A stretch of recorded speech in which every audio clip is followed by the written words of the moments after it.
Vamsi TV news కి స్వాగతం. ముందుగా ముఖ్యాంశాలు. కల్తీ మద్యం మృతుల సంఖ్య 39. తాగితే చనిపోతారన్న సీఎం నితీష్. సమన్వయం పాటించండి కేంద్ర హోంశాఖ మంత్రి అమిత్ షా. కడపలో అమీర్పీర్ దర్గాను దర్శించుకున్న రజనీకాంత్. అట్టహాసంగా ప్రారంభించిన మరో సన్స్క్రీన్ల multiplex Movie Max Nandamuri Balakrishna. Exams దగ్గర పడుతుంటే టీచర్ల బదిలీలేంటి మాజీ ఎమ్మెల్సీ ఏఎస్ రామకృష్ణ. వార్తల్లోని వివరాలకు వెళ్తే, బీహార్లో కల్తీ మద్యం తాగిన కేసులో మృతి చెందిన వారి సంఖ్య 39కి చేరుకున్నది. శరణ్ జిల్లాలోని చాప్రా ప్రాంతంలో జరిగిన ఘటనలో మృతుల సంఖ్య పెరుగుతోంది. సంఖ్య 39కి చేరుకున్నది. శరణ్ నగర్ జిల్లాలోని చాప్రా ప్రాంతంలో జరిగిన ఘటనలో మృతుల సంఖ్య పెరుగుతోంది. దీనిపై ఆ రాష్ట్ర సీఎం నితీష్ కుమార్ స్పందించారు. కల్తీ మద్యం సేవిస్తే ప్రాణాలు కోల్పోతారని ఆయన అన్నారు. చాప్రా విషాదంపై ఆయన మీడియాతో మాట్లాడుతూ, మద్యం నిషేధం లేని రోజుల్లో కూడా ఇక్కడ కల్తీ మద్యం తాగి జనం చనిపోయినట్లు సీఎం తెలిపారు.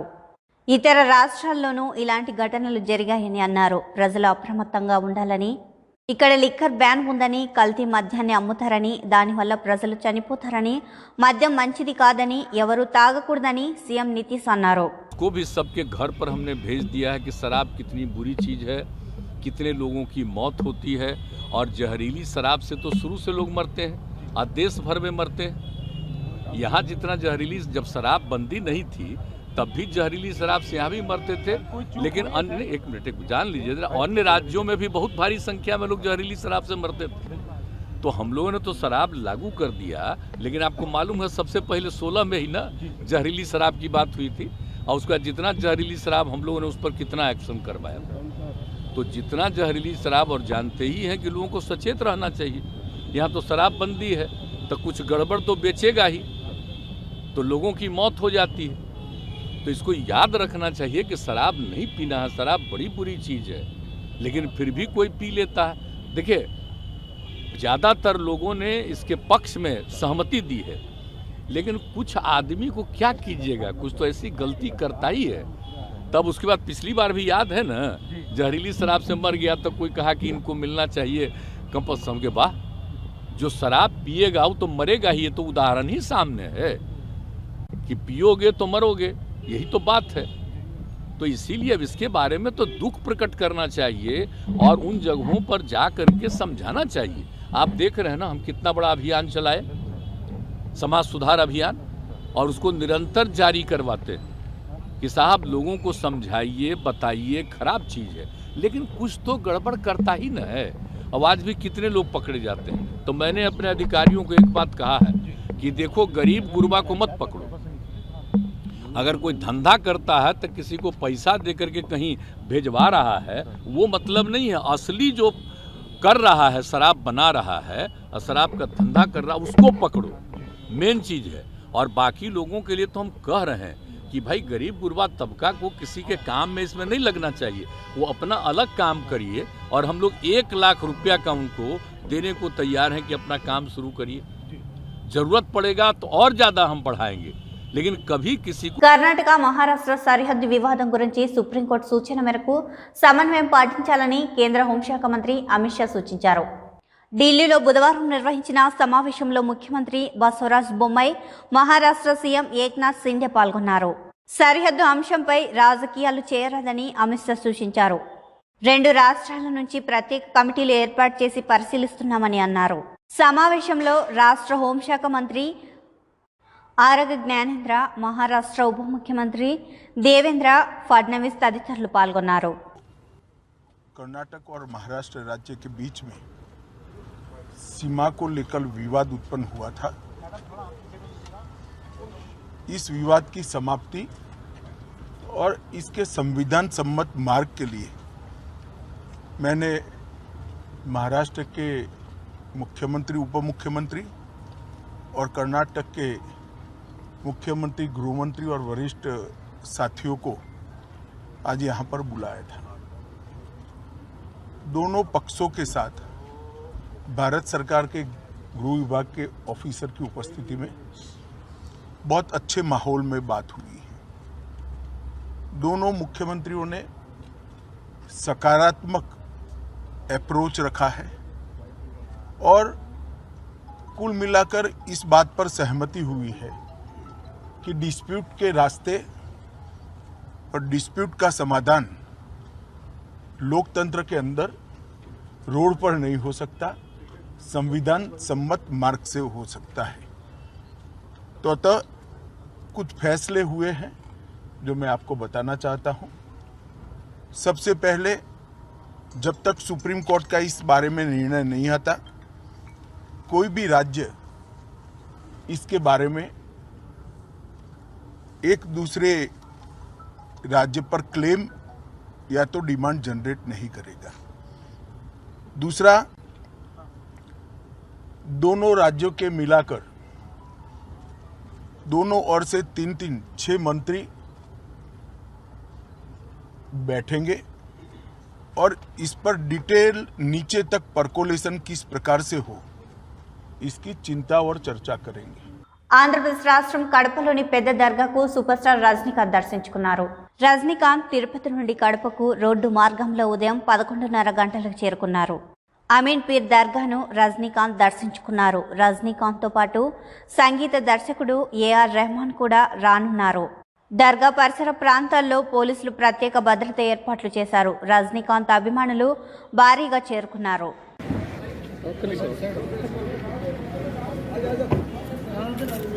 This way. 2 minutes. No, bouquet like this way. 1 minute.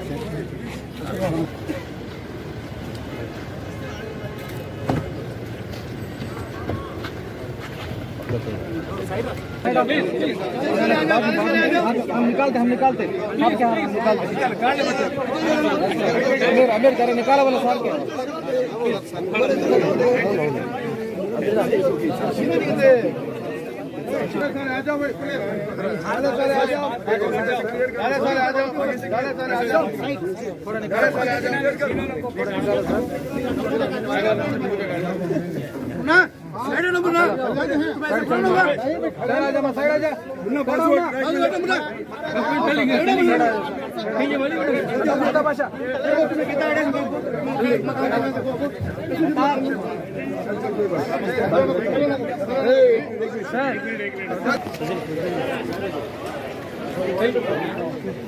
అట్టహాసంగా ప్రారంభించిన సినిమా నటుడు నందమూరి బాలకృష్ణ, సినీ దర్శకుడు దిల్ రాజ్ హైదరాబాద్లో కొత్త హంగులతో మరో 7 స్క్రీన్ల మల్టీప్లెక్స్ మూవీ మ్యాక్స్ ప్రారంభించారు. బుధవారం ఏఎంఆర్ ప్లానెట్ మాల్ మౌలాలి జంక్షన్లో ప్రముఖ నటుడు నందమూరి బాలకృష్ణ మరియు సినీ దర్శకుడు దిల్ రాజ్ ముఖ్య అతిథిగా హాజరై ప్రారంభించారు. స్నేహితులు మరియు కుటుంబ సభ్యులతో సంపూర్ణ విహారయాత్ర చేయడానికి అనేక రకాల ఆహార పానీయాల ఎంపికలను అందిస్తుంది. ఎన్నో ప్రయోగాలు చేశారైనా అటువంటి అన్నింటినీ ఆలోచించారు. అటువంటి సినిమాలన్నింటినీ విశేషమైన ప్రజాదరణ పొందిన సినిమాలన్నీ కూడా ఘనతగా సాధించారు సినిమాలని. మరి ఇవాళ నిర్మాతలు ఎంతో ఉన్నాం, నటినటులు, లేకపోతే పత్రికారులు ఉన్నారు, లేకపోతే దర్శకులు ఉన్నారు. ఈరోజు ప్రేక్షకుడు ధైర్యంగా కార్యకలాపాలను పోయి అన్న వస్త్రాలు అనే అవసరంతో పాటు సినిమాలు కూడా ఒక సాధన ఎంచుకున్నారు. కాబట్టి మేమందరూ కూడా ఆలోచించాల్సిన పరిస్థితి ఉంది. వాళ్ళ సినిమాలు ఎలా ఉంటారు, ఎటువంటి సినిమాలకి ప్రేక్షకులు థియేటర్లకు వస్తారు అన్నది మా మీద ఎక్కువ భారం ఉంది, ఎంతో బాధ్యత ఉంది. వాళ్ళందరూ కూడా ఎంతో కలిసికుటుంబంగా తప్పకుండా థియేటర్లన్నీ కూడా బాగా నడిచేటట్టు మొత్తం ఫుల్ జాన్ ప్యాక్ట్గా మంచి సినిమాని అందిస్తూ అభిమానులు ఏదైతే చూపిస్తున్నారో ఆధారాలు దానికి కొనసాగుతుందిగా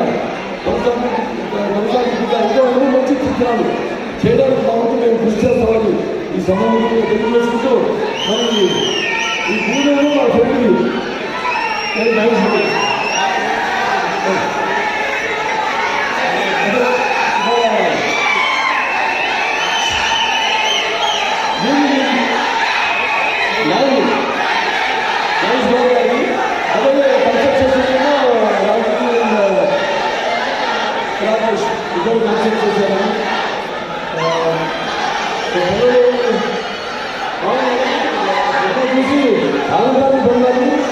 విజ్ఞానాన్ని కూడా పొందాలని మా సినిమా ఆ వైపే తీసుకుంటూ ఉంటారు కాబట్టి మీ అందరికీ ఉపయోగపడేలా ఒక వినోదాన్ని ఒక విజ్ఞానాన్ని ఆలోచనలు రేకెత్తించే విధంగా సినిమా తీసుకోవాలని ప్రేక్షకులందరూ వచ్చి సినిమాలు చూసేటట్టు నమ్మండి కాదు నేను తీస్తే మీరు వస్తారు మంచి సినిమా అప్పుడు తీసుకోవాలి అని ఇప్పుడు చాలా మంచి కొత్త కొత్త కాంపిటీషన్ ఈవెంట్ కూడా వస్తున్నారు మంచి మంచి సినిమాలు తీస్తున్నారు మంచి కొత్త కొత్త ఆలోచనలు కొత్త కాన్సెప్ట్తో వాళ్ళు ముందుకు వస్తున్నారు వాళ్ళందరికీ అభినందనలు తెలియజేసుకుంటున్నాను మంచి మంచి సినిమాలు వస్తున్నాయి అలాగే నా దారిలో నేను కృషి చేసుకుంటూ ఏదైతే ప్రజలను ప్రేక్షకులను కోరుకుంటున్నాను. విశాఖ వైఎంసీఏ వద్ద మద్యం గంజాయి మత్తులో అర్ధరాత్రి హల్చల్ చేసిన అమూల్య అనే యువతి.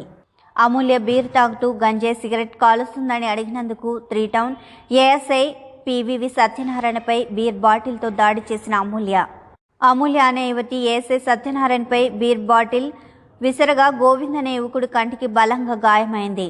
3వ పట్టణం పోలీస్ స్టేషన్లో అమూల్యపై ఫిర్యాదు ఇచ్చిన గోవింద్ అమూల్య ఏఎస్ఐ సత్యనారాయణపై అసభ్య వ్యాఖ్యలు చేస్తూ కాలుతో తన్నడం చూసిన యువకులు ఆగ్రహం వ్యక్తం చేశారు. ఏఎస్ఐ సత్యనారాయణకి న్యాయం జరగాలని అమూల్యపై 3వ పట్టణం పోలీస్ స్టేషన్కి ఫిర్యాదు ఇచ్చారు. అమూల్య మాత్రం నా ప్రియుడు దుర్గా ప్రసాద్ అలియాస్ ఏటీఎం అనే వ్యక్తికి గాని చెప్తే మీ పని అయిపోతుందని బెదిరింపులు చేసింది.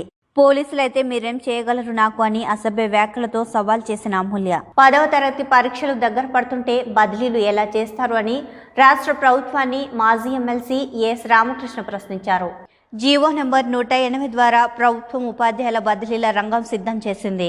కాలం కాని కాలంలో విత్తనాలు నాటితే ఎలాగైతే పంట పండుతుందో ఇప్పుడు ఉపాధ్యాయుల బదిలీలతో ప్రభుత్వం సాధించేది కూడా శూన్యం. ఉపాధ్యాయుల్ని ఇబ్బంది పెట్టడానికి పని భారం పెంచడానికే ప్రభుత్వం బదిలీల పేరుతో వారిపై కక్ష సాధింపులకు పాల్పడుతోంది. విద్యా వ్యవస్థను సర్వనాశనం చేసింది చాలక ఉపాధ్యాయులపై కక్ష కడతారా? ప్రభుత్వ బదిలీలపై సరైన హేతుబద్ధమైన నిర్ణయం ఎందుకు తీసుకోలేకపోతోంది? జీవో నెంబర్ 117తో 40 లక్షల మంది విద్యకు దూరం చేసిన ప్రభుత్వం జీవో నెంబర్ 180తో 25,000 ఎస్జిటి పోస్టులకు మంగళం పాడుతోంది. పోయిన ఏడాది ప్రమోషన్లు పొందిన ఉపాధ్యాయులు బదిలీల పేరుతో తమను స్థానచలనం చేయడంపై కోర్టును ఆశ్రయించారు. ప్రభుత్వానికి వ్యతిరేకంగా కోర్టుకు వెళ్లారన్న ఆగ్రహంతో జగన్ ప్రభుత్వం కోర్టును ఆశ్రయించిన వారికి నోటీసులు ఇచ్చింది. కోర్టుకు వెళ్లిన వారికి ఇబ్బంది పెట్టేందుకే బదిలీలతో మిగిలిన వారికి కూడా బలి చేయడానికి సిద్ధమైంది. ఉపాధ్యాయులంతా తమకు జిహుజూర్ అన్నాలన్నదే పాలకుల ఉద్దేశమా? ప్రభుత్వం చేపట్టిన బదిలీల వల్ల ఉన్న ఉపాధ్యాయులు పోవడమే కాకుండా సబ్జెక్టులకు సరిపడా టీచర్లు కూడా లేకుండా పోతున్నారు అని రామకృష్ణ ఆవేదన వ్యక్తం చేశారు. మొట్టమొదటిసారి మనం చూస్తూ ఉన్నాము. అంతేకాదు 2009 ఎడ్యుకేషనల్ యాక్ట్ ఏప్రిల్ 1, 2010 నుంచి మన రాష్ట్రంలో అమల్లోకి వచ్చినటువంటి 2009 ఎడ్యుకేషనల్ యాక్ట్ ప్రకారం కూడా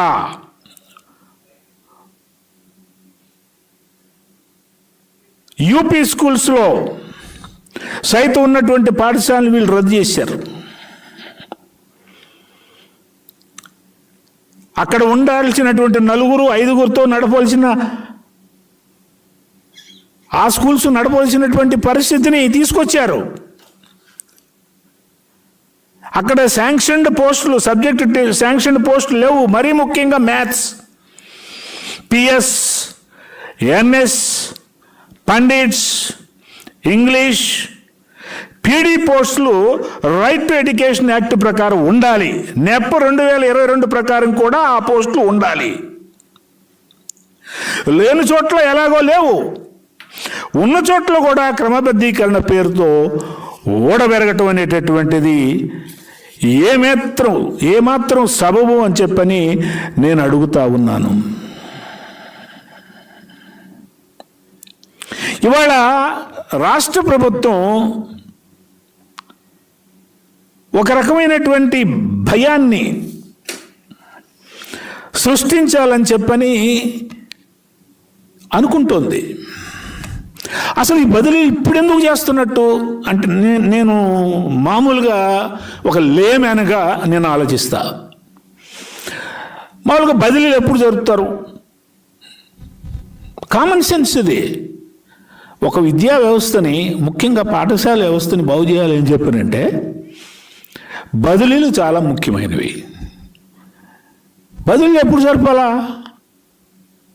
సెలవుల్లో జరపాలా, అకాడమిక్ ఇయర్ బిగినింగ్లో జరపాలా. మరి ఇప్పుడెందుకు మీరు బదిలీలు జరుపుతున్నట్లు లెక్క? అసలు ఏమిటి మీ ఉద్దేశం?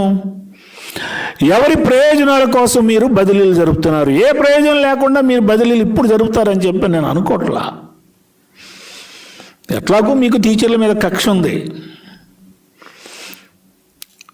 అందరికీ జీతాలు ఇచ్చిన తర్వాత మీరు టీచర్లకు జీతాలు ఇచ్చారు. 8 సంవత్సరాలుగా పేదోడికి ఎందుకు డబుల్ బెడ్రూమ్ ఇవ్వలేదు? ఓట్ల కోసమైనా డబుల్ బెడ్రూమ్? టీఆర్ఎస్ కార్యకర్తలకైనా డబుల్ బెడ్రూమ్లు? దళిత బంధులు 2 లక్షల లంచం ఇస్తే డబుల్ బెడ్రూమ్ ఇస్తారా? 4 లక్షల లంచం ఇస్తే దళిత బంధువులు ఇస్తారా? లంచం ఇవ్వకపోతే ప్రభుత్వ ఫలాలు అందవా? 1 సంవత్సరానికి 500 కోట్లు పెట్టి కేసీఆర్ ఉండడానికి ప్రగతి భవన్ కట్టుకున్నాడు. వాస్తు బాగోలేదని తెలంగాణ రాష్ట్ర కొత్త సెక్రటరేటర్ 1200 కోట్లు పెట్టి 1 సంవత్సరంలోనే కట్టుకున్నాడు. ఈ కార్యక్రమంలో తెలుగు మహిళా రాష్ట్ర కార్యదర్శి ఎండి షరీఫా, తెలుగుదేశం పార్టీ రాష్ట్ర నాయకులు మాధవరావు, మేంగని రామస్వామి, అనంతలక్ష్మి, సంధ్యక్క, స్వామి, ఎండి జలీల్, శేఖర్, లక్ష్మి, ఇందిరా, శశి, రజిత తదితరులు పాల్గొన్నారు. గత 8 సంవత్సరాల నుంచి చెన్నూరు నియోజకవర్గంలో ఇప్పుడున్న ఎమ్మెల్యే బాల్కసుమన్ రావు, మరి అప్పుడున్న ఓదల్ నల్లాల ఓదల్ ఒక్కరికంటే ఒక్కరికి డబుల్ బెడ్రూమ్ ఇవ్వలే. ఇవాళ 40,000 మంది ఈ మందమరి మండలంలో రామకృష్ణపూర్ మరి మందమరిలో పేదోళ్ళు ఉంటే కట్టింది మాత్రం 920 క్వార్టర్లు, అంటే డబుల్ బెడ్రూమ్లే కట్టిరు. ఇవి కూడా 2 లక్షల రూపాయలు లంచం ఇస్తే వాళ్ళ కార్యకర్తలకు మాత్రమే ఇస్తారు. దళిత బంధుకి 2 లక్షలు తీసుకుంటే వాళ్ళ కార్యకర్తలకే దళిత బంధు ఇస్తున్నారు. మరి డబుల్ బెడ్రూమ్లు వాళ్ళకే, దళిత బంధు వాళ్ళకే, మరి ప్రతిదీ వాళ్ళకి ఇస్తే మరి నా తోటి పేదవాళ్ళు ఎవరైతే ఆడబిడ్డలు ఉన్నారో కూడు నీడ లేని వాళ్లకు మరి ఏ రకంగా న్యాయం జరుగుతుంది? ఇవాళ మేము టీఆర్ఎస్ ప్రభుత్వాన్ని హెచ్చరిస్తున్నాం. ఈ నెల ఆఖరి వరకు నిజమైన పేదలకు డబుల్ బెడ్రూమ్ పంపిణీ చేయకపోతే స్వయంగా మేమే వెళ్ళి తాళాలు వలకొట్టి నిజమైన పేదలకు ఖచ్చితంగా డబుల్ బెడ్రూమ్ పంపిణీ చేస్తామని చెప్పి మీడియా రూపంగా తెలియజేస్తున్నాను. ఇవాళ నేను ఒకటే అడుగుతున్నా, ఒకటే సంవత్సరంలో మరి బాల్కసుమన్కి 5 కోట్లు పెట్టి పెద్ద ఇల్లు కట్టించారు కేసీఆర్. మరి అదే కేసీఆర్ ప్రగతి భవన్ 500 కోట్లు పెట్టి ఒకటే సంవత్సరంలో కట్టించుకున్నాడు. సెక్రటరియట్ 1200 కోట్లు పెట్టి సెక్రటరియట్ కట్టించుకున్నాడు. మరి సామాన్య ప్రజల కోసం ఇచ్చిన మాట ఇంటికి డబుల్ బెడ్రూమ్ ఇస్తా అన్నాడు.